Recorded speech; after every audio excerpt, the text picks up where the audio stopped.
probable grounds to believe that the individuals barricaded in the treatment center are plotting criminal acts regularly and daily, sabotage and misdeeds that would place thousands of lives in danger.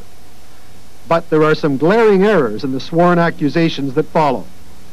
The document states, for example, that following a phone call from inside the treatment center last month, the Seton Portage Bridge, northeast of Vancouver, was burned, and that an Indian was detained in connection with the fire. It also said that the Lions Gate commuter bridge in Vancouver has been blocked to all traffic ever since. In fact, the Lions Gate Bridge is open, and always has been, even before this peaceful Indian demonstration last July, a month before the phone call police say triggered all the disruption in BC.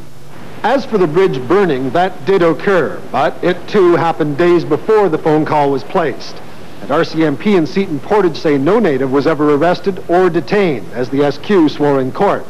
There are also a number of other unclear accusations in the SQ affidavit, most of which promote the Indian conspiracy theory. But the phones the SQ asked the judge to cut didn't all belong to Mohawks.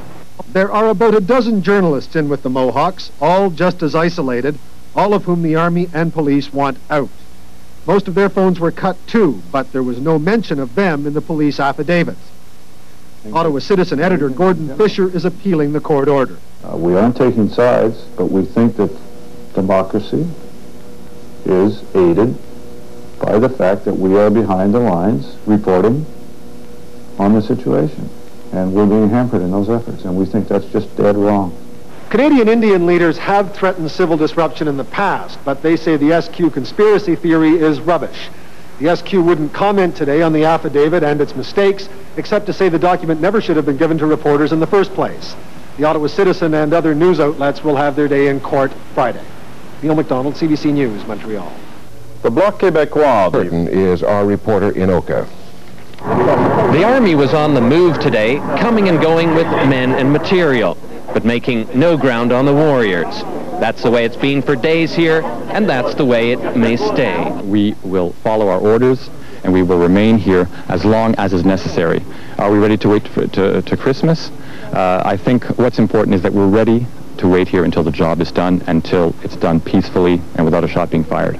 Some of the heat that was on the warriors has now been turned on journalists. The Army has cut most of the cell phone lines reporters at the treatment center used to file their stories. The reporters have been told they'll be searched and questioned by the Sûreté de Québec if they leave.